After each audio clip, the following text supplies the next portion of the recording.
So we started that now, and I'll now welcome the first founder speaker.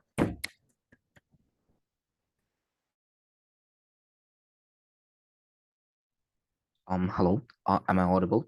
Loud and clear? Yep. Okay. So is my accent all right? Like everyone can understand what I'm trying to say? Yeah, absolutely. Okay, fine. So yes, this is Abir Siddique Rahi representing BRAC 1. So let me just fix my timer. Then I'll start my speech.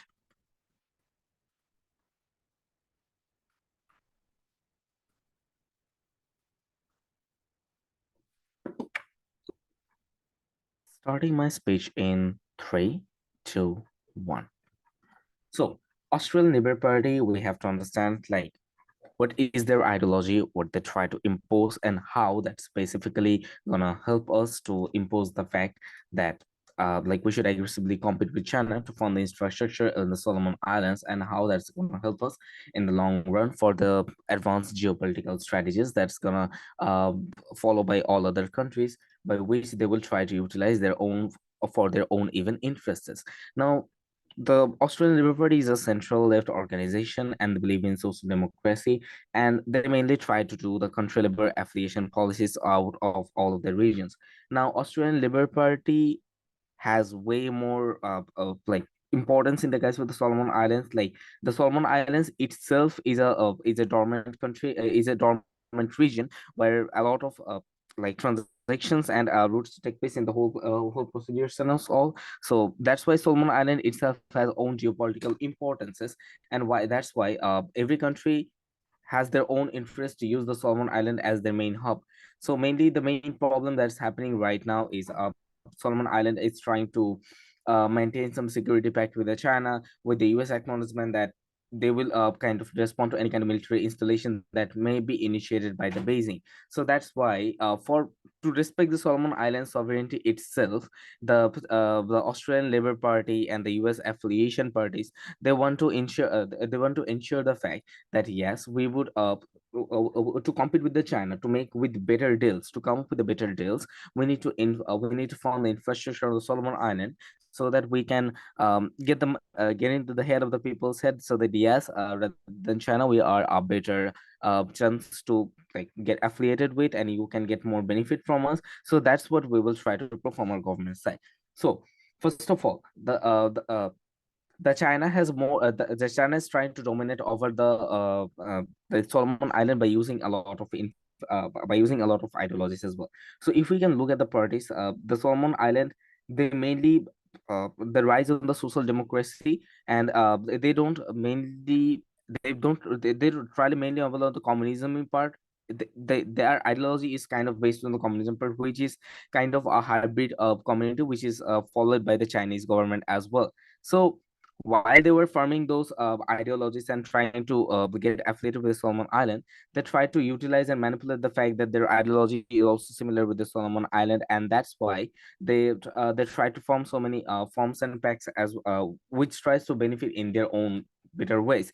Now, first of all, we have to answer why is China stepping up the security coordination with the Solomon Island. Much of the motivation lies in his response to the wave of under the Solomon Island has experienced in the recent years. Like it's very much violence targeted at Chinese nationals and the business based on the country.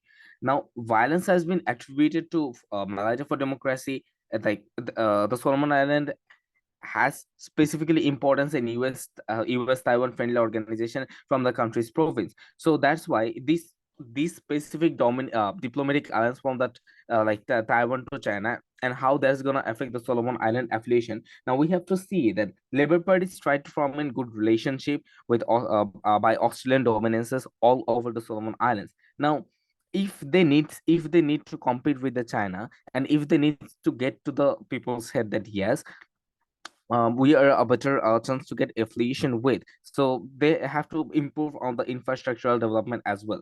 Now, uh, first of all, we can say that Solomon Island is like kind of similar to the geographical structure of the Maldives. So they're basically like island states, and they're like a huge effect of the global warming. Now, the US government has tried to impose the has to tried to impose like multiple importances on the fact that yes, this global warming, the deals that we are signing, that is going to help the countries like Maldives and Solomon Islands, and like they are trying to make the RCEP that was formed between uh, the island countries of the Australia, Japan, and all the countries out there, like the regional comprehensive economic partnership, which was supposed to purpose the fact that yes, by using those routes, like they will it will be like a mutual symbiotic relationship between each of the countries as well.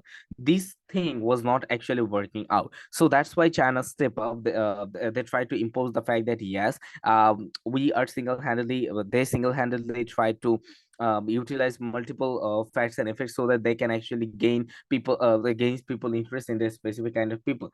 Now what we look at, if we look at the Solomon Island, like why China is taking over and how China is getting over the advantages over this island, we have to understand the domestic security threat that's going on right now. Solomon's prime minister would easily use the Chinese policies to stay in power, and like key provincial advisor fears that Solomon Islands face domestic challenges as well. We have to see at the security vulnerabilities of the country. Like they have a lot of unemployment factors going on, and like as frustrations with the policy and leadership of the prime minister themselves. So at this moment, if USA and the other affiliated countries can step up and they can help the government to stay in the right places and to like to the permanent like if we can say that how the senior figures in the Solomon Island government is like utilizing this thing, like maintaining the social orders and protecting people's lives and property.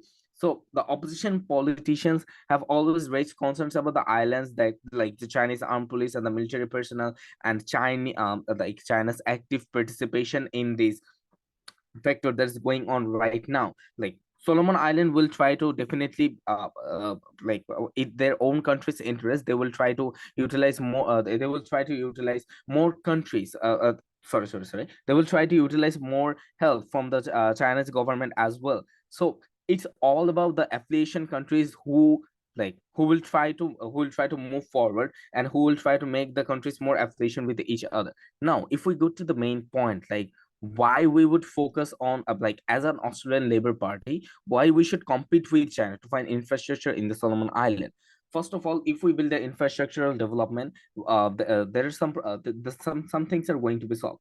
First of all, we are going to create more employment facilities in our area, so that actually people started to gain like trust in our side. First of all, the concerns that were raised of the deal, that the provision that allowed China to make ships visit to carry out the logistical replacements in, we if the USA affiliation or the friendly country affiliations like these things are going on right now, then actually we can actually step over in the China for like the transition in the Solomon Island. Like the main deal that the China Solomon Security Pact, if we try to make the infrastructural development and if we step up about improving the security facilities of the Solomon Islands itself, so that actually people can actually rely on more on us rather than just going on to their more importances as the world. So it needs more partnership. The country itself needs more partnership, so it will be open to it will be open to help from all the countries out there. It may be it from the USA or it from the affiliation countries, maybe it from the like New Zealand or like Commonwealth countries as well. It will utilize what help it can get to solve its internal problems that is going on right now in the Solomon Island countries as well. So I would say if the affiliation countries can step up in this effect, like it will definitely help to overcome China's uh, indirect in indirect um, in affiliations with the Solomon Island countries as well. So that's how the government team will try to uh, impose this debate. Thank you. Awesome. I'd like to thank the first affirmative speaker for that speech and welcome the first negative speaker.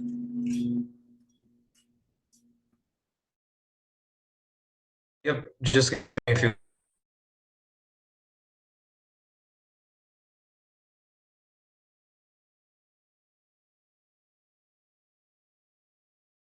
right. Am I audible and visible? Yep.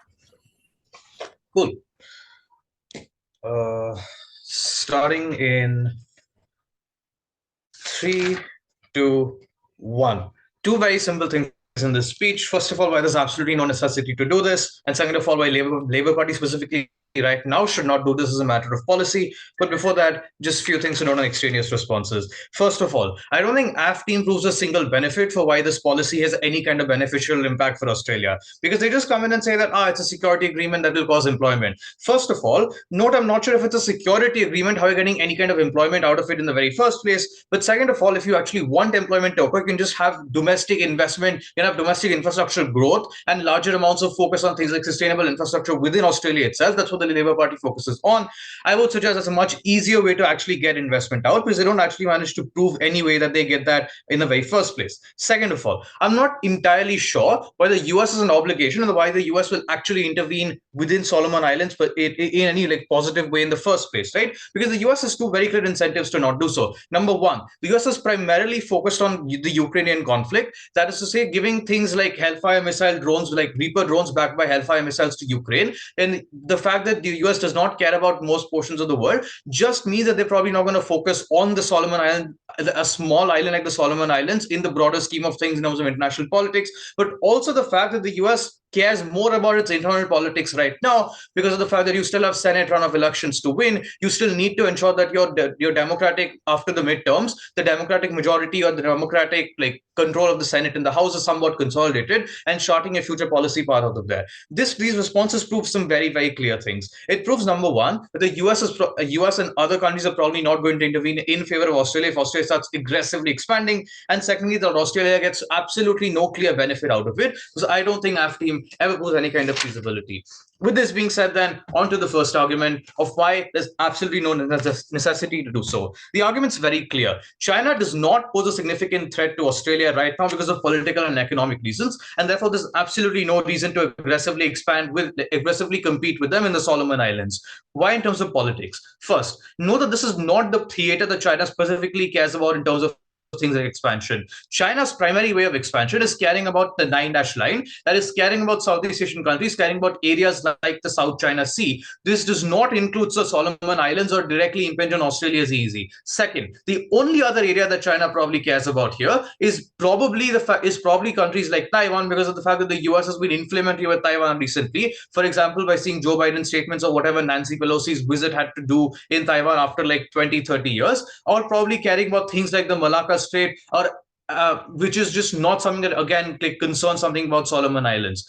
At max, China cares about things like Sri Lanka, where it probably cares about the existing ports and the existing interests that it already continues to have. China does not have any kind of political interest in the way that where the Solomon Islands is currently situated, which is like east of Australia. That's kind of near Papua New Guinea, where China has literally no political incentive to actually do so. Suppose there's absolutely no competition going there, it will pour the vast majority of its resources where it actually needs to fight it and it actually needs to get that benefit from. But secondly, there's a number of economic reasons for why China is actually just not going to be able to compete with Australia, and actually not compete with Australia. That is not going to be able to significantly give any kind of significant security threat to Australia by way of Solomon Islands existing. There's a lot of reasons for this. Number one, China spent billions of dollars with the Belt and Road Initiative that it has currently stopped because of the fact it does not have money to actually support it in the long term. Secondly, the Evergrande crisis has meant that China has had to spend $300 billion to actually bail out Evergrande and to make sure that confidence in the stock market exists. Thirdly, the fact that 20% of Chinese residents, these are ghost cities.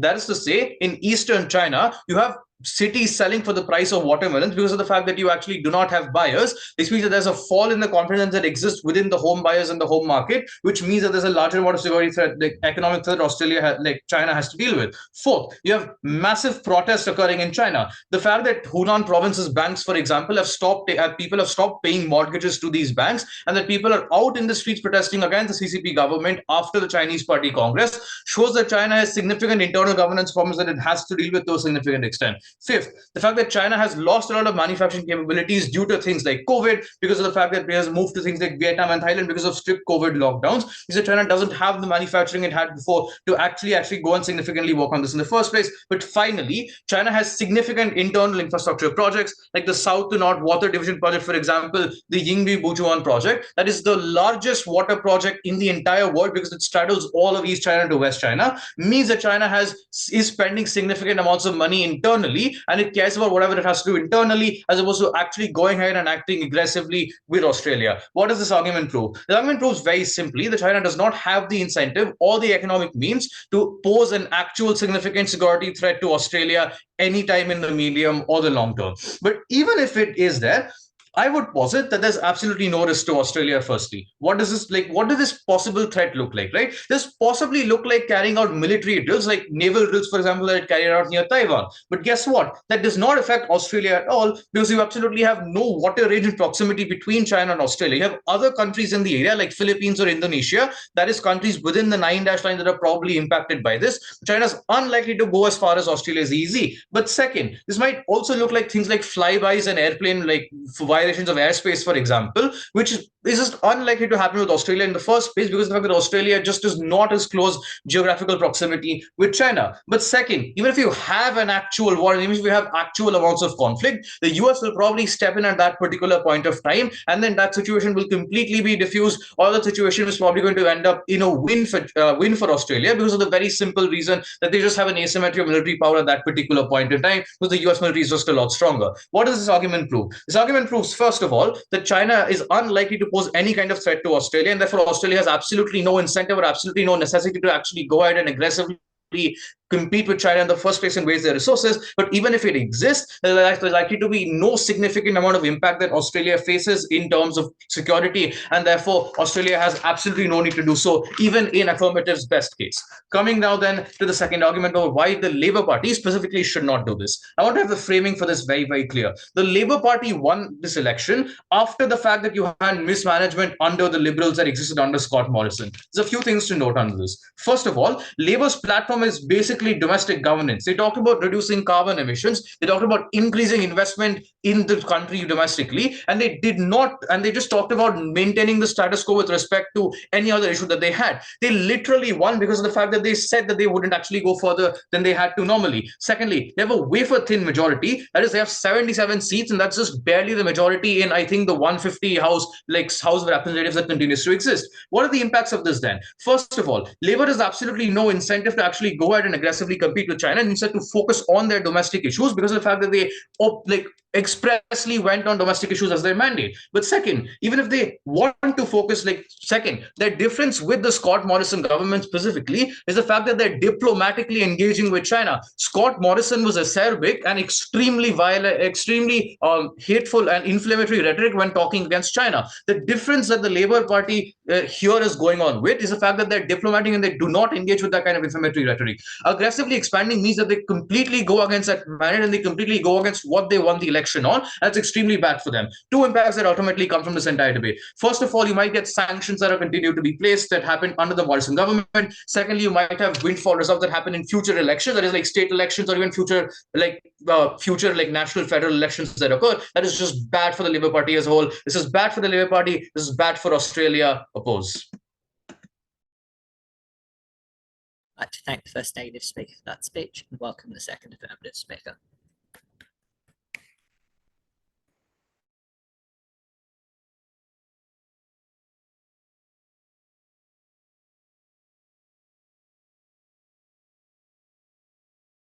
Hello, am I audible? Sorry, yes. Yeah, is my voice clear? Yep. Thank you. Then starting in, okay, let me just set up everything. Yeah, starting in 3, 2, 1. So it's a few rounds of rebuttals, right? So they talk about the interests of Labour Party. They said that they have no interest in anything other than domestic matter. There'll be first light they tell this out, because every time Morrison government fucked up with the Solomon Island deals, that is not reacting properly to the military expansion China did over here. They criticize the government, they criticize this policy, and they criticize them to not enter the new climate pact with the new Pacific Islands. Understand this? It's not just a Solomon Island, but the entire region of Pacific Islands that interests the Labour Party, because number one, they have an active incentive to have their dominance, Australian dominance over that region, because that's exactly why they criticize the Morrison government in the first place. If you look at the the response of the government during the Solomon Island crisis, you'd see that every time, every step, every move of the Morrison government was criticized by the Australian Labour Party for failing to act properly to maintain their dominance. And you have to realize that you have an active incentive against China because number one, you have a huge amount of US spending coming here. You have a active military infrastructure built up against China, which agitated China and soured your trade relations with them. And thirdly, you have an active rivalry with China on the trade over here. Understand this? They come up and claim that look, Chinese economy is not doing well, and that is why they are not going to trade. That's the one of the most untrue factor. Because their economy is not doing, they are more likely to trade and increase their trade with other regions to improve their economy in the first place. But overall, let's look over what does inside the Labour Party. Understand this? We have to look at the history of the Solomon Islands first, and why is it so crucial? It's not as unimportant as the opposition wants to paint it to be. Because look, to understand the geopolitics of Pacific Island and how to play. Listen, Australia and China has always had a long rivalry in this region, and that is specifically because Pacific Island is one of the main routes of access to the Pacific Sea for these countries, right? And understand this, due to US bases over, it's very easy to have a naval block for China in this region. This is one of the most important region for China. It's one of the key trade routes go through here, which is why Chinese have an active incentive over here, an active investment of military infrastructure over here, right? So given that all of that, China always and will always continue to have an interest over here, but also because of the severe military infrastructure exists here, like as the Five Eyes Spy Organization, the AUKUS, the Quads. These things force China to act over here and to be involved over here, to have their own military involvement and to have their own geopolitical dominance. So in either world, China would always continue, despite a decision to interfere over here for their own sovereignty and security reasons. So given all of that, why is it in the interest of Australian Labour Party to involve here? First of all, let's understand the context of US. Understand the US is also one of the key players here because Australian financial policies and their finances rules and everything else guidance are set up by its companies that own them because of the lobbying powers simply they have. And of these 10 of the unicorns that Australia have, 5 of them are owned by US. You have to understand the US's influence in Australia's politics, right? Most of their mining companies, of the 10 of them, 5 of them are owned by US, and that is important because US have a significant lobbying power in Australia.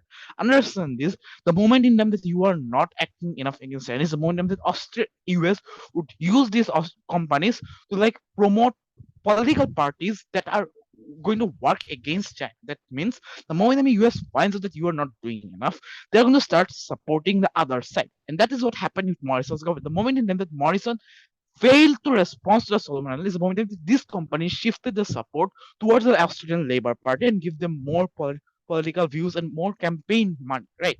This is important because understand this lobbying power matters a lot in election, in winning the elections, but also to have a proper approval rating, right? But finally, you have a credibility to maintain. Understand this, during the entire reign of Morrison's government, you constantly criticize them, you constantly criticize their policies and approach to Solomon Island. Now that you're in power and you do not act like that, it makes you look like a hypocrite.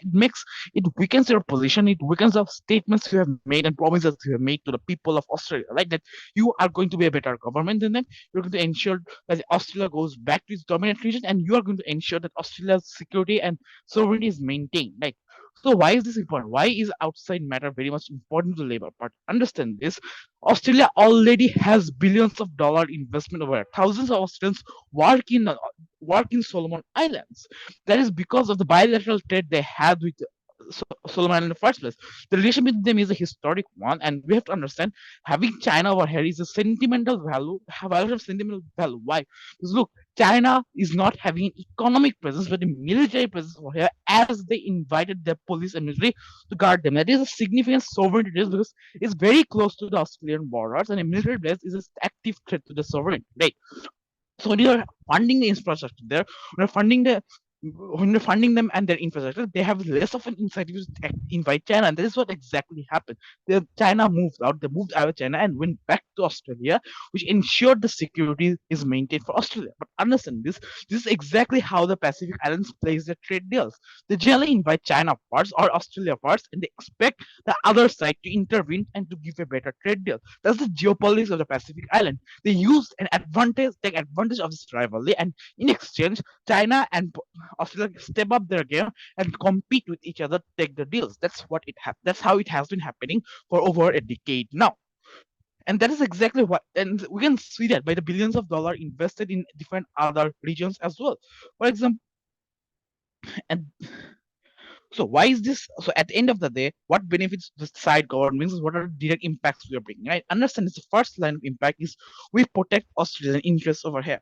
Australia has a deep and long-standing relationship with Solomon Islands. Australia is an important economic partner and the Solomon Islands' largest developing partner, right? With their justice program spanning over the island and a promise to ensure their security, right?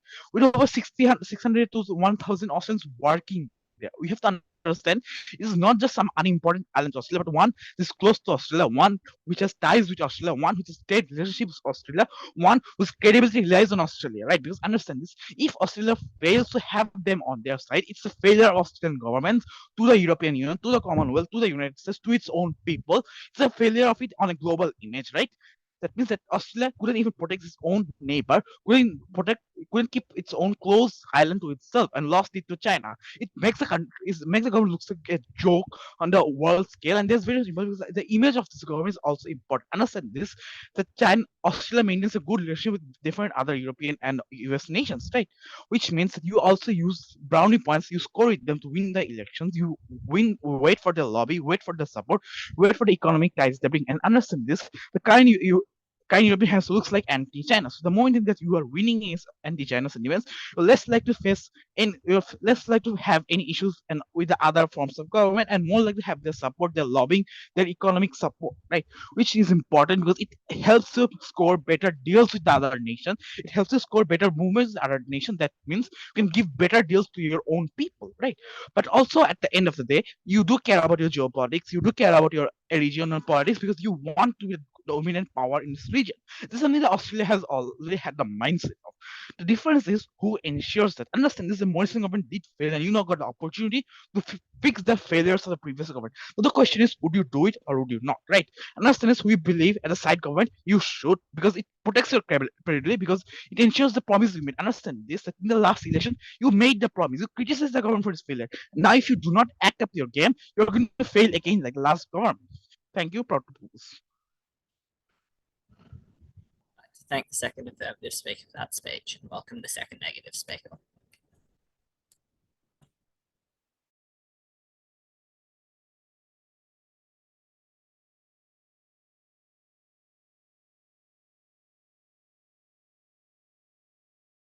Hi, can you hear me?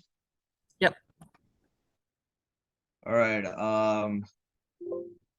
Just give me one sec.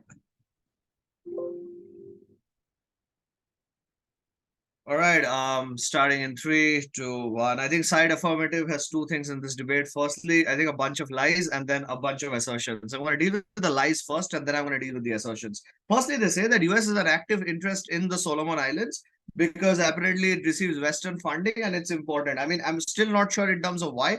We can just counter assert and say like, well, US has no interest in Solomon Islands, but I think Debayan gives you 4 reasons, and I'm going to add 2 more just to be clear in terms of why US doesn't have an interest in this region. The first thing to say here is US has very specific interests in countries that are either geopolitically or economically significant. That is to say, it has interest in countries like Taiwan, simply because Taiwan is literally the largest producer of semiconductors in the world, and that is the reason essentially why it cares about Taiwan to this extent. It cares about Ukraine essentially because it has close proximities and ties to the European Union and NATO largely in general. Those are largely what US interests look like under the present status quo, and there's no reason in terms of why Solomon Islands would ever be a US priority in the first place to begin with, considering that, say, for example, US also has internal elections and midterms, etc., all of those things existing. I'm just unclear, and also because US rather wants to focus its resources in combating China in areas that are more crucial right now. Say, for example, areas like Taiwan, where literally you had the US ambassador Nancy Pelosi visit in like decades to ensure that essentially China does not aggressively intervene in that area. Areas such as North Korea, where literally Kim Jong-un is, I don't know, like testing a hydrogen missile and things like that, that literally threaten South Korea and Japan's sovereignty and security. So considering that North Korea and like essentially Taiwan are important factors right now for the US to deal with in this region, I'm unsure why there is geopolitical will likely to direct it towards Solomon Islands. But literally, this is not a flashpoint right now. So I'm unclear in terms of why US is sending military, sending resources. I'm not sure why the US government government is even doing it in the first place to begin with. They prove no structural incentive for the US government to do all of this in this region. I'm pretty sure that even the US government has the largest defense budget in the world. I'm pretty sure that defense budget is directed particularly towards areas where there is an active US interest. There's no active US interest in the Solomon Islands, either geopolitically or economically. Second thing that they fringely say is something to do with climate. I mean, because the US cares about global warming, and essentially that's why it wants to invest in this region. I'm just unclear why Solomon Islands is so climatically or environmentally significant. Last time the Western countries acted in this regard is like Bolsonaro in Brazil, because the Amazon was essentially very crucial for, like, I don't know, climate and ecosystems largely in general. They then had to explain why Solomon Islands' ecosystems are something that is incredibly important, or secondly, are under threat in the first place to begin with. I'm unsure why China or any other country is threatening the climatic ecosystem of the Solomon Islands. That's why I'm just unclear in terms of why global warming or climate is even a part of the agenda, and why essentially this is likely to be a concern. Last thing that they then go ahead and say is, well, this is like Australia needs to essentially ensure defense and military ties, and essentially ensure that China doesn't, it doesn't become a problem, essentially protecting Australia. I think Debayan already has responses to this. I'm just going to gloss over this once again and just weigh in terms of why it's not likely to be a concern. Because the same reasons once again. China's most important foreign policy is ensure and maintaining the one China policy. That is to say, China's all conflicts are based in regions where it has territorial disputes. Whether it be uniting Taiwan under the one China policy, whether it be the 9-dash line and like essentially territorial disputes with Philippines in the South China Sea, whether it be disputes with India near the Malacca Strait, whether in Leh Ladakh region or in the southern parts of the Indian Ocean, where you essentially have a problem with India in the first place. So apart from this, China does not have any territorial disputes in any other region, and it doesn't have a territorial dispute as far as the Solomon Islands. So there's no reason, and it does not have a territorial dispute with Australia in the first place. So all of those reasons tell you why China, one, does not have an active interest to like engage militarily in this area anyway. Even if it builds infrastructure and military bases, if it does not use those military bases, does not infringe into Australia's airspace like it infringes into Taiwan's airspace, I think at that point of time, like, I have no reason to believe in terms of why, even if bases exist, taking them at their best, why is China ever likely to use those bases in a meaningful manner against Australia? That is what they had to prove in that round, in that argument, which they did not. Also because, like, Chinese economy is not doing great at this present juncture. That is to say, it has taken a huge amount of stock market loans. Countries like Pakistan are defaulting, Sri Lanka is defaulting, which means China has not got the money back from the BRI investments. That's why it's looking forward to bilateral trade deals. Also, it's because like the trade war with the US has greatly damaged China. You literally had the Huawei crisis because of the semiconductor shortage that Chinese companies faced, which means China right now is aware of it, and it does not want to risk another fight with a Western ally that is as close to the G7, that is as close to the Quad, that is as close to the West, because Australia unequivocally supports Western stances under any circumstance, which means I don't think China wants to risk another fight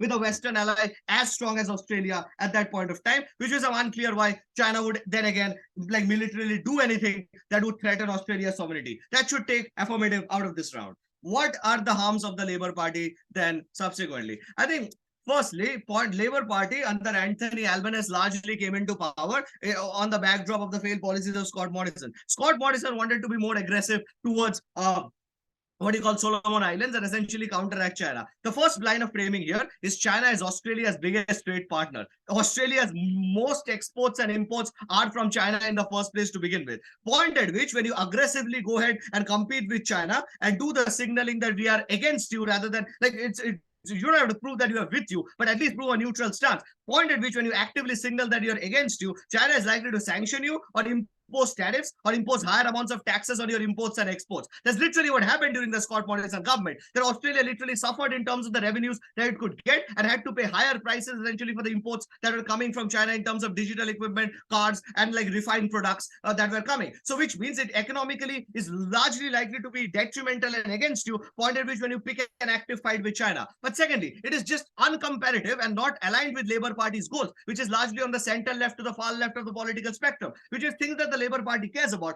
is strengthening Medicare, things like making childcare more cheaper, investing in manufacturing within Australia in largely rural areas that are not as much developed, say for example like Sydney, which means at this point of time, if they want to invest in manufacturing and ensure more social welfare policies, they have to ensure that the economic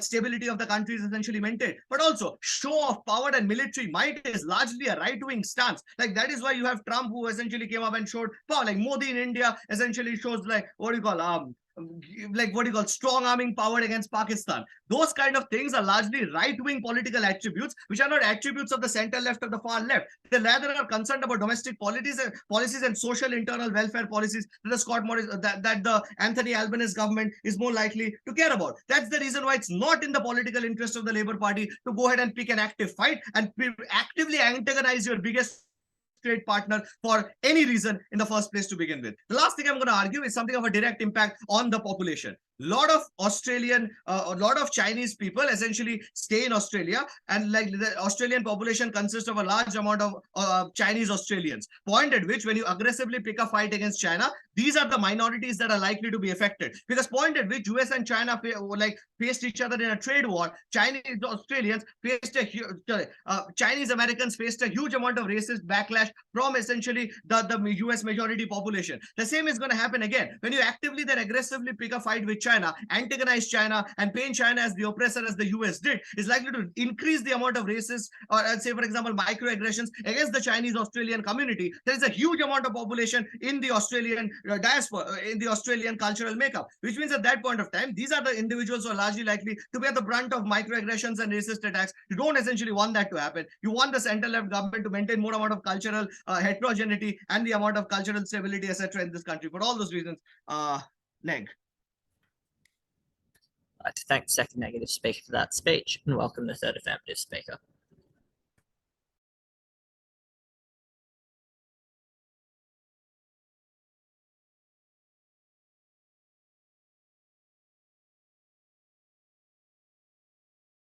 Hi, am I audible?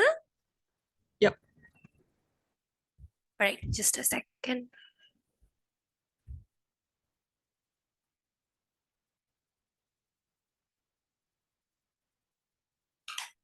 All right. Okay, so I am Shararah Kibria. I have no preferred pronouns, and if any point during my speech I cut off, I would please I would please ask everyone to please stop. Yeah. All right. Okay.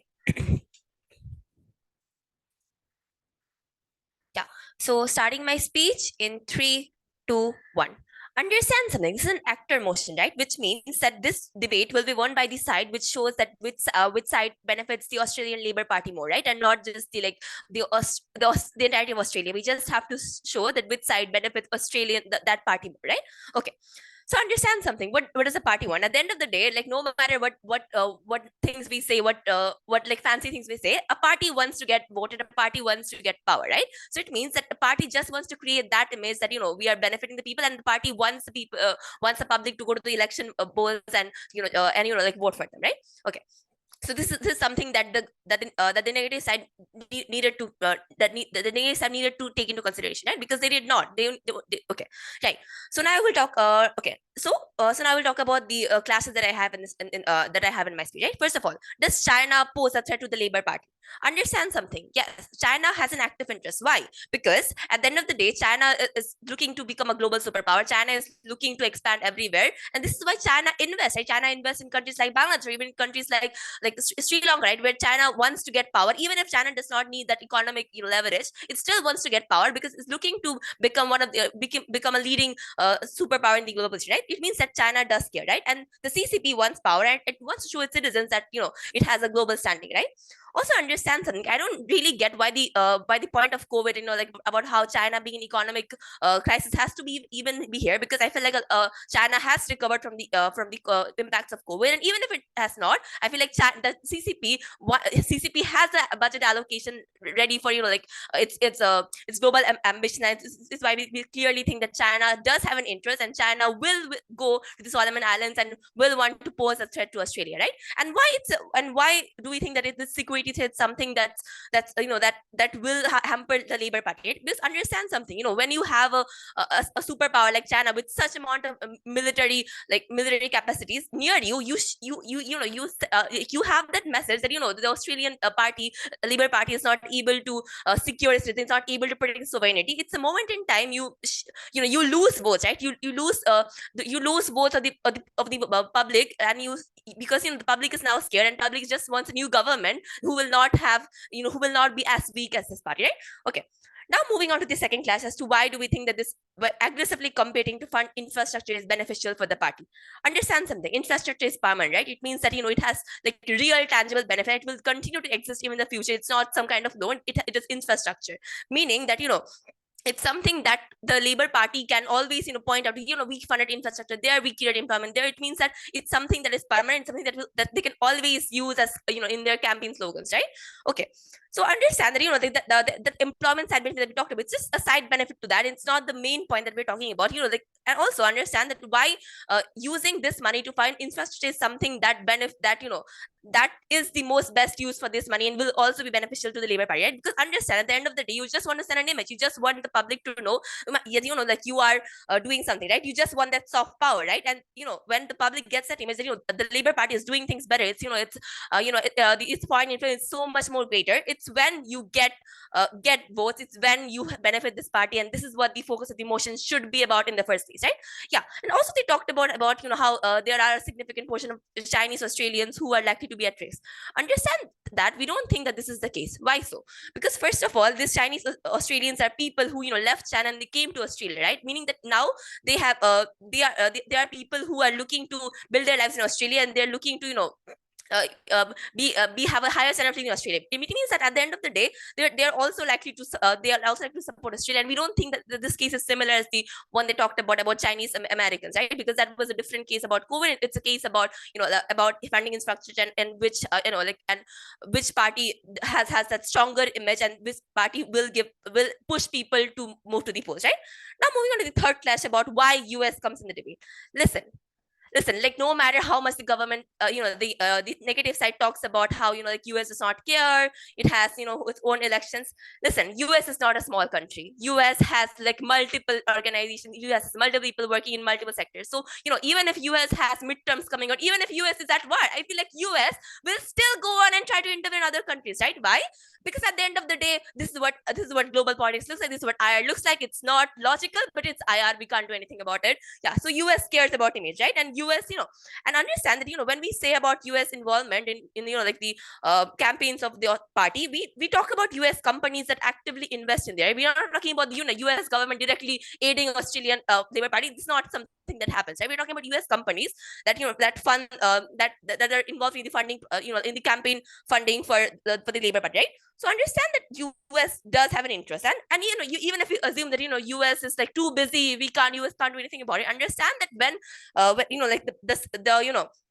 understand that US at the end of the day, if US had to choose one enemy out of every country in the world, it would choose China. Why? Because China is a threat to the US image. China is a threat to the global superpower that US is now, right? So US does have an interest, and US will try to block China's access to any other country. And the Solomon Islands is a key part to that. And I already proved that why China does have a does have an interest in Solomon Islands. Also understand something, right? The fact that China has military base, even if it does not use them, it has spent billions of dollars in there, billions of Chinese money in there. It means that at some point in time, China may want to use it, right? And that is the problem, right? Why is that the problem? Because people will always have that image that the Labour Party is weak. The Labour Party is so afraid of China. So that is the problem. We are not concerned about whether China will use or not. We are concerned about the message it sends, the message it portrays, and this is something that the negative side did not take into consideration at all, right? Okay.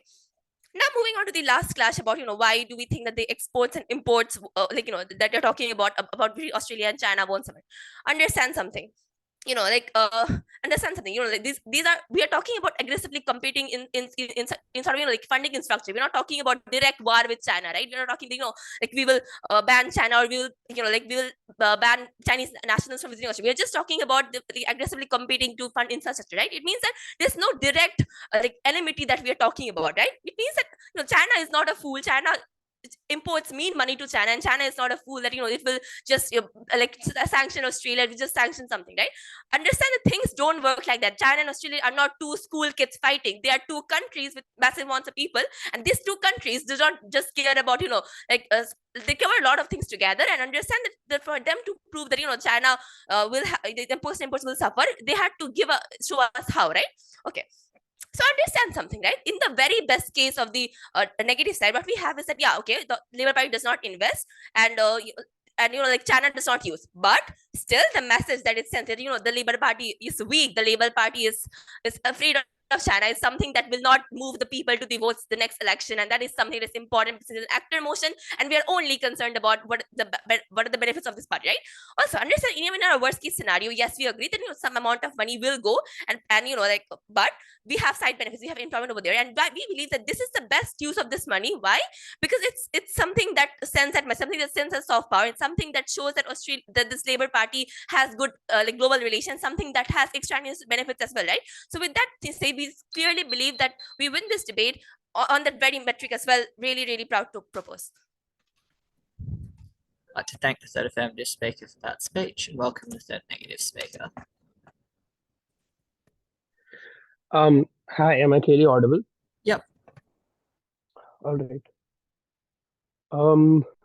Starting in 3, 2, 1. The burden on side affirmative in this debate was to tell us why aggressive infrastructure development is going to solve the problems that they identify. But before that, they have to tell us why the problems exist in the first place. I think throughout 2 speeches, we have given you enough structural reasons to tell you that why China A is weak and does not have the incentive to care about this particular island, Solomon Island in the first place. But secondly, if it were to ever lead to a full-scale military operation where like Australia is threatened, you have things like Quad, you have things like US intervention in terms of security risks if Australia faces that. And I just want you to note the level of engagement they have with this idea, right? They say that US will interfere because IR. I don't think that's a structural reason. We have given you reasons down the bench why US does not have economic interest to go and invest in Solomon in the first place. But here's where I run an even if, right? Even if US is has economic interest in this particular Solomon Island, then probably China already has competition in Solomon Island because US is there as per their own framing. This means you probably don't need Australia to chip in and also give an aggressive infrastructure development when there are already issues to be resolved back home. If that scenario is true, then I'm not sure what's the necessity for us to go and pursue this move in the first place. Now going to the actor, and this is something that they completely miss, right? They say that you look like a hypocrite if you go back on your agenda of supporting Solomon Islands. I don't think supporting Solomon Islands can only come about through aggressive infrastructure development. You can also give them aid. You can go ahead and help them combat illegal fishing, which are literally the industry on which the industries in Solomon Islands work on. I don't think infrastructure then becomes a tipping point, or they never prove why infrastructure becomes a tipping point in this debate for them to solve the problem of China in the first place. And we have given you reasons down the bench why military bases are huge investments for any country. And China already has restrained resources primarily because of the thing that because of the reasons they have infrastructure development which has a lot of sunk costs. They have the failed BRI. They also have the COVID restrictions lockdown. Just yesterday, 40,000 people in China tested positive for COVID. This means that they literally locked down the entire province primarily because they have zero COVID policy. I think for all those reasons, we say that China is constrained and it will only invest in those areas which are the most proximate to them, because that's how countries prioritize the development or spending of resources in the first place, right? This means, and this proves that they have no interest, they have no incentive or the ability to go ahead and compete with them in the first place. But also, and if this is something that they say that China needs to increase trade with Solomon Islands, and that's why it's good. I think if China and Australia are already are large partners of trade, primarily because China gets a lot of diamonds, a lot of raw materials like minerals from Australia into their processing plants. I don't think they again have the IR incentive to go ahead and fight against a big trade partner like Australia, where literally 24% of the student population is Chinese. When you have such a big diaspora, I don't think China literally wants to go ahead and attack Australia at that point of time. So I think the security is to try to push pose in this debate does not work. Now, moving to actor incentives, there are 2 biggest actor incentives and why we stand to win this debate on both of them. Number one, I think the wafer-thin majority that Debayan talks to you about in the first speech means that you want to come into power again, and you don't want to hold on to the swing votes. You don't want them to shift back to the center left, center right, to the liberals, right? I think at that point of time, you don't want to spend unnecessary amount of money in things that are not important, primarily because they hold no security threat or they hold no kind of economic threat to you in the first place. Because if you go and do that, you deprioritize creating institutions within Australia. This means you deprioritize giving like Australian people grants, or like giving like a push to MNCs or tax breaks and stuff like that. Because now you also will spend billions of dollars to build infrastructure projects in Solomon Islands, right? This means at that point of time, you probably will make an opportunity cost idea here, and that opportunity cost will probably dissuade swing voters from voting for you in 2025. I think this particular problem means that they never come. They like go ahead and dissuade the population, or like push away the population who is going to literally get them into power in the first place. But I think at that point of time, the resource saving also becomes important. Note that China has a huge power diaspora in Australia. This means if you go ahead and actively like go against China, you literally need to use rhetoric, inflammatory rhetoric within your country to go ahead and put the public mood in a perception that you can justify the cost that you spend on Solomon Islands, right? You need to justify those actions. If you go ahead and do that, you probably are going to just increase cases of racism against Chinese people, because now you're literally pushing a propaganda of hatred against whatever is Chinese, right? I think at that point of time, the diaspora within the Australian population also goes ahead and gets antagonized against you. I think as a center-left party, your primary agenda should be to go ahead and assimilate people under one umbrella, and like be tolerant towards people, and not use inflammatory rhetoric to go ahead and push like one community out of your agenda or your base of operations. I think that particularly means that you will go back on your agenda, or you will go back on your identity much more on their side of the house if you go ahead and use anti-China rhetoric at that point of time. I think that number one means that you can hold on to the current voter base that you currently have, but plus on the other hand, if you go ahead and if even if Australia has a lot of money, I think that money should be used to go ahead and help Australians get jobs, as opposed to getting sending jobs to building infrastructure projects in Solomon Islands. But secondly, on this particular idea, you stay true to your ideology of putting more being tolerant towards a particular community and not pushing them out, because aggressive infrastructure development, as per the motion statement, means that you need to use that to justify it in the first place.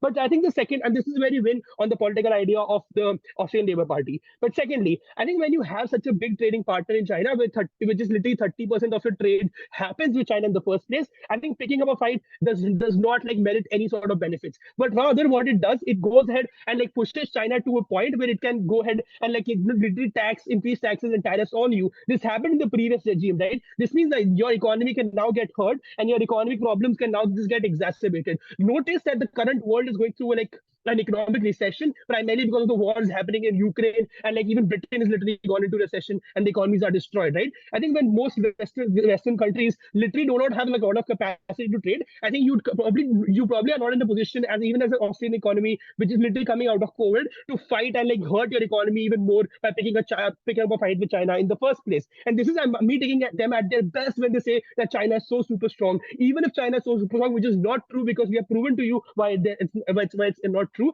But I think even if that is the case, I think we don't want to go and pick a fight at that level, because you do not have the capacity to go and fight. I think security risk can already be mitigated if you have US in the process. I think why is this money important? Why is saving this money primarily important? And this is why the weighing of this argument becomes important. This money is important in Australia to go and create Australian jobs in the first place. You want to go and even start making processing plants for those minerals, and not just be the feeder economy or of raw materials to other economies of the world and places like China or Vietnam, where you go ahead and send your minerals. I think you also want to go ahead and invest in your local economies, and also things like weather patterns in Australia, and a lot of issues that are happening due to increasing climate change, like bushfires and floods that are happening. I think to go ahead and avert those crises or mitigate those crises, you want to hold on to your money, and you don't want to go ahead and spend your money in Solomon Islands. I think even if you want to go ahead and do that, and if you want to counter some influence that China possibly has, I think you can always do that to things like aid, which does not require aggressive spending, or at the cost of other other issues that you might have to face. I think at that point of time, the Labour Party fulfills its role by coming into power, which is the state's looking out for the people. But secondly, as a party,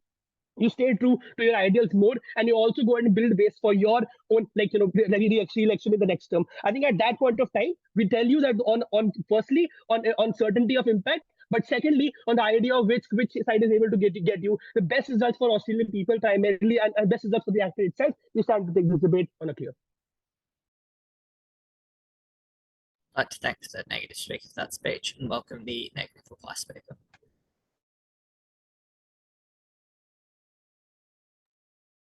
All right.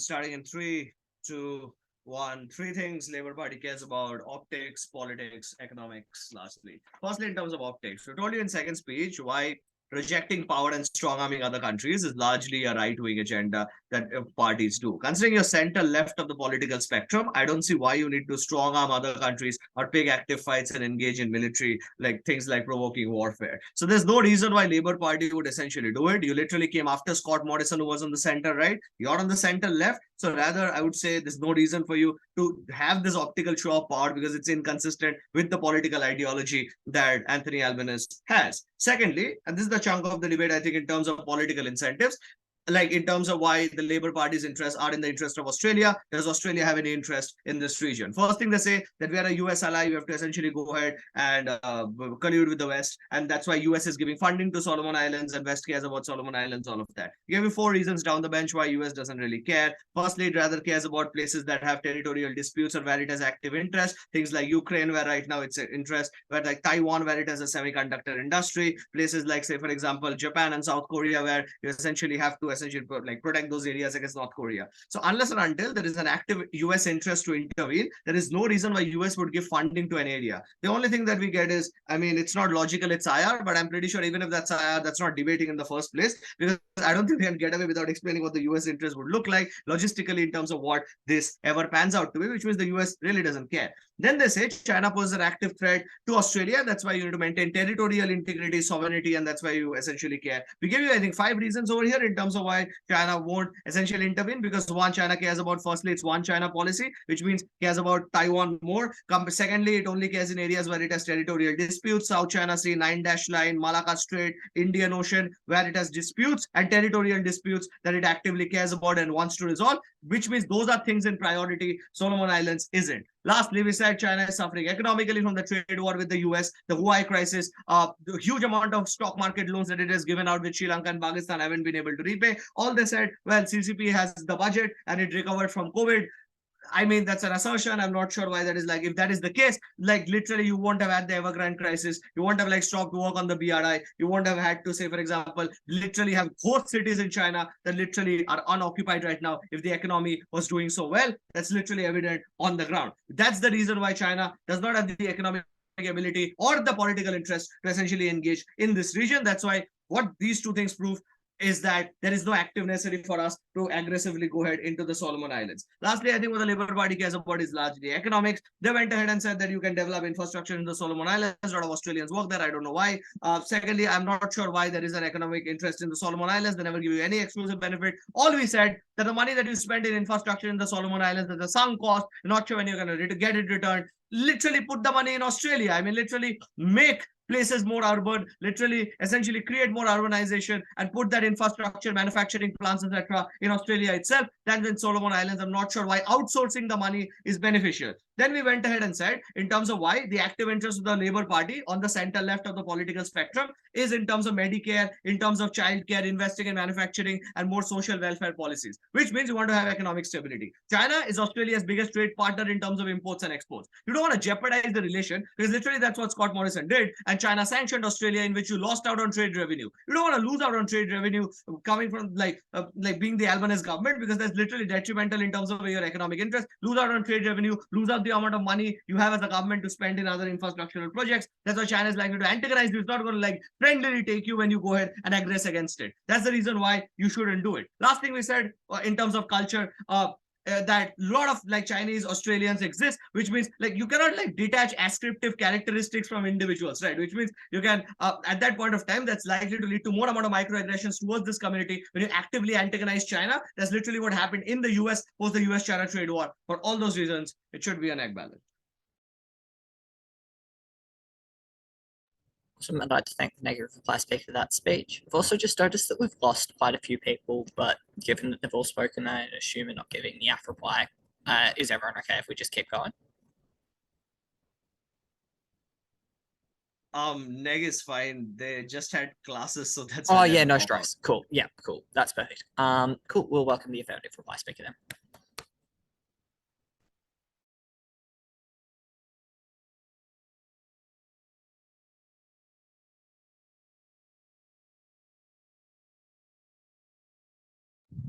Is it time for Gov reply? Yes. Okay, few seconds. Let me start it. Am I audible? Yep. Okay, so starting in 3, 2, 1. First of all, understand a few things. The side of opposition does wrong is in the opposition speech, they bring out the context of the China and Australian trade relationship. Right, that is an entirely new point, and I think it's unfair burden on us to defend because look, you cannot just suddenly come up with a whole speech and start describing the interests of the Australian Labor Party, something that has been missing on the first two speech. What do they give you in the first two speech? They give you that China China is weak and you do not have a reason to do that, but also it's a waste of money, so let's not do that, right? Understand this that look, that's you have no active incentive in proving to us what exact benefits or harm the Australian Labor Party is having it, right? You don't give us an explanation of Australian Labor Party, what they need, what they want, and how do they want. And the ones that you give, look, they're most likely going to focus on domestics. They're most likely not going to be different from the Morrison government. Understand this. You also convey the avoider point on them, calling out the Morrison government for their failures in the Solomon Island intervention. Understand this that you extremely change the narrative to fit your standards and change the facts about Morrison Island and about the Solomon Island and their interests. Look, we give you this. We show you that look, they have an active incentive because they have already criticized them. They have already acted against the government. They've already called them out for their failures and have already promised a better solution. Right? That's something that we have said. What did you say? Oh, they're lying. Understand this that this is in fact the truth of the matter. And you have to look and research about it, right? Because look, every time the Morrison government failed to act properly, every time Labour Party called them out, pointed it out, and shoved them in their face that look, you have failed to do that, right? Even if we ignore those points, that's not what the US interest. They say that the US no incentive over here, and they completely miss the DPM speech in which I clearly state, look, this Solomon Islands is not the only region, but entire Pacific Islands is access for China to the Pacific Sea, one of its key trade route, which is why China have an active incentive to trade over here, which is also why Australia has an active incentive to have a dominance over here, which is why there exists an economic rivalry which the islands take advantage of for their own development. There is a structural mechanism that has been going on over here, and you aggressively investing would all benefit you. Understand this? It would not cause it to war. It would not cause it. We never said that. We said it's a rival that has already been present, and you are only stepping up your game to have more dominance over here. But thirdly, we didn't say that the US is going to be actively involved by their own military or the government. No, we said US owned companies are present over here and they carry out the interests of the United States, which means we also clearly stated, look, these companies fund your campaigns and your elections and your PR stunts, which means in the case you fail to act against China, in the case that you do not, these companies would more likely to support the other side, which is going to go promote anti-China work, which is going to promote actions that would act against China, right? Which means that these US companies would now shift their support to those to carry out the interests of the US. And these US companies consist of majority of your unicorns, majority of your trading companies within your country. We have given you that analysis, and to that there has been no reply on rebuttals. We give 3 reasons why it's beneficial, but we also give you, look, you are part of AUKUS, you are part of WARS, you are part of the Commonwealth, and you have an active image to maintain and anti-China stance to these European nations for their support, for their credibility, and for having a better deals from them, right? Because it helps you have a better, stronger relationship. There's something also the side of government opposition clearly avoided, not talk about. But if we finally gave you an incentive as to why it benefits the Labour Party, understand this, whether China is strong or weak isn't important here. What important is this action going to help Australian Labour Party? Yes, China may not act. Yes, China may be weak and they will not be able to compete, but that doesn't fucking matter because what matters in this debate is this benefiting a party? And it is on 3 structural levels. It helps you have a credibility because you already criticized the previous government. So if you fail to act, you are not credible. The other government is going to capitalize on that. The Morrison government is going to capitalize on that and going to call you out. That is something that I clearly say in my DPS speech and you have clearly ignored. We have shown you how it is important to have a better relationship and how it ensures better funding from US owned companies. And that is why we believe it is in best interest of the Australian Labor parties to do this, and it is why the government is proud to propose. Thank you. I'd like to thank the affirmative reply speaker as well, so we'll do that. Okay, first of all, thanks everyone for an excellent debate on what I think was quite a tough motion. The way I'm going to structure this oral adjudication is I'm going to start with 2 points of general feedback, and then going to give you the result, and then I'm going to explain how we got there. So two things in general feedback. The first one is that I think that this debate would have been aided by an increased level of charitability and engagement with the other team's best case scenario. There were lots of kind of factual disputes that happened in this debate. And in those cases, it's important to engage with them with some even ifs, taking them at their best, assuming that things are true, all down the bench. We do start to get some of this towards the very back half of the debate, but you're hedging quite a lot on the adjudicator agreeing with your set of facts or agreeing that the plausible world is your best case world if you only debate there. So trying to engage and explain why you still win, even if some of the framing and setup that the other team does is correct, is also really important. The second thing is that it would have been very helpful for this debate to have more engagement with what Australian voters and particularly Labor's voters care about, and also what kind of electoral strategy you think that Labor wants to have. So obviously Labor is in power at the moment, so maybe you're just saying they want to retain the exact group of people that they got last time. Maybe they try to expand that majority. But either way, we need an explanation of why voters are likely to care about certain things more than others, given that both teams end up agreeing that the key metric in this debate is who kind of wins the election.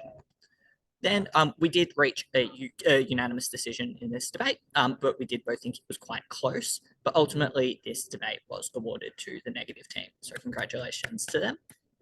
I'm going to do three things in explaining this. The first is I'm going to look at how big a threat China is likely to be. Secondly, I'm going to look at how China responds to this policy. And then finally, I'm going to spend time talking about who gets the most votes.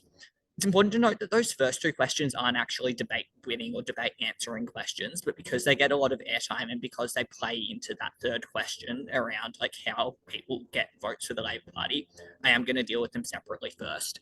But they don't in and of themselves win things, given that by the end of the debate, both teams have agreed that the metric is who gets the most votes for the Labor Party. So let's start looking at how big a threat China is to Australia, particularly in the context of investment in the Solomon Islands.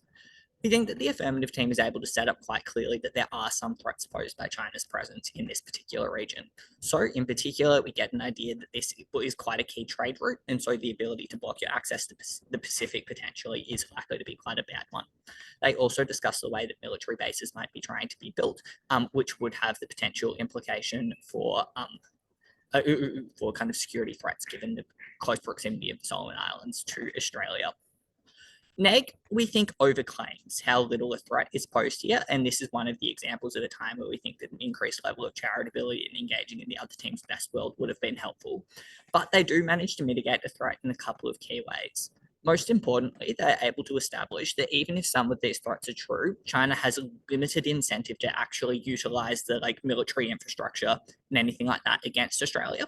The way that they set up China's incentives is to establish that even if China has the capacity to do these things and will if they are provoked, that China benefits from having an okay relationship with Australia most of the time. So if Australia isn't actively provoking it, they're unlikely to do things like invade or unlikely to do things like block seaport access, anything like that.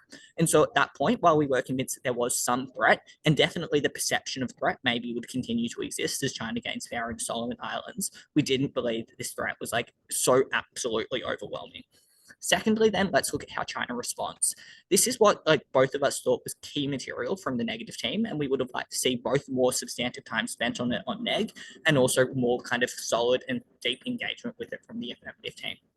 The negative team explains that China often engages in response to these kinds of policies in really harmful ways, in particularly that through lots of examples, particularly throughout the pandemic, that China has been willing to trade sanction Australia when Australia has been seen to be acting aggressively towards it or doing things that don't align with its interests. Importantly, they make it clear that China would not naturally want to do things like sanction Australia because they both benefit from having a good trade relationship in normal circumstances, but they are able to establish that China, if it feels like its sovereignty or its capacity to expand is being encroached on by Australia, has responded very aggressively in the past and likely would in this case. They're then able to impact that quite successfully to explain that Australia is quite reliant and many of its key industries are reliant on these things. And so we are convinced that broadly Australia is probably not going to be in a good situation after it impacts this because China is likely to have implemented those retaliatory trade sanctions. Let's then move to looking at what is most important in this debate, which is who gets the most votes.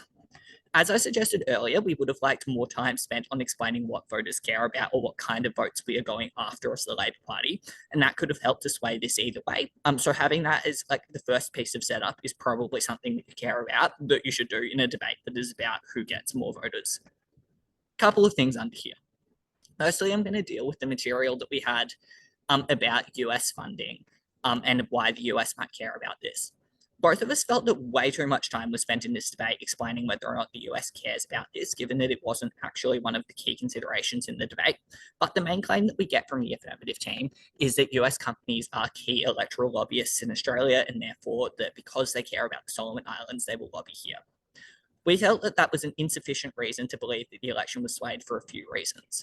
The first is that we never get an explanation as to why, even though the US cares about the Solomon Islands and the US companies care about the Solomon Islands, they care about them so extremely that it is likely to change their political preferences entirely. Secondly, we don't get an explanation as to why corporate capture is so extreme in the Australian electorate, and particularly the corporate capture in these companies is likely to change those votes to such a large extent. So while there might be some benefit here, it's deeply unclear what the scale of that benefit is. And so at that point, while we think that the affirmative team is able to very successfully establish that the US would prefer China not to be investing in the Solomon Islands, we weren't convinced it was likely to change the outcome of the election in any substantial way.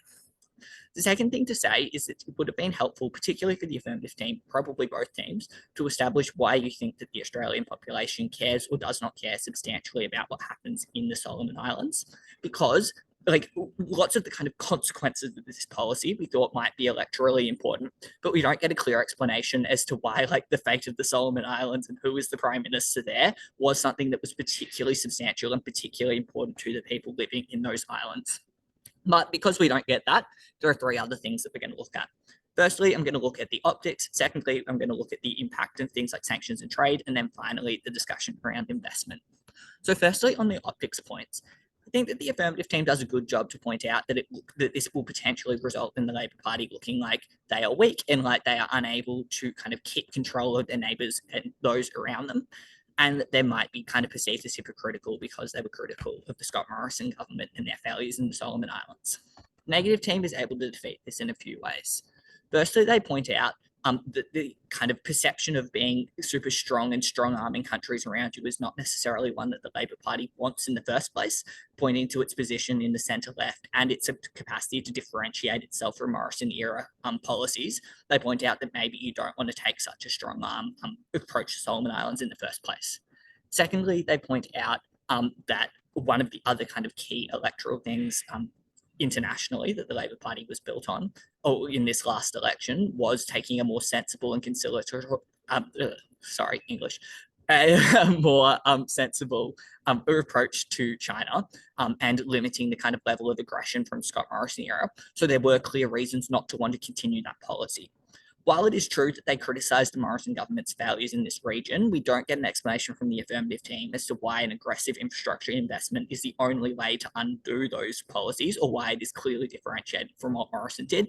And the negative team points to the idea that there are other things like different forms of aid that are less aggressive and less competitive that might be able to a certain extent, undo those harms that they were critical about, without taking on the level of hypocrisy of also becoming someone who is incredibly aggressive towards China, given that that was what they criticised the Liberal Party for. The next thing is on sanctions and trade. We think that we were given some very compelling reasons to believe that the Australian population and Labor's voting demographic cared about the economic prospects of the country. They point to the fact that Labor largely didn't come to power on an international relations platform, but instead focused on a social welfare platform based around things like Medicare, based around things like being able to provide adequate welfare to people. And so at that point, if the economy was suffering due to losing access to your greatest trade partner, then that was likely to be bad for lots of people living in Australia. That was something that voters cared about, and particularly that Labor voters cared about. And so at that point, we thought that that was one of the key considerations in the debate.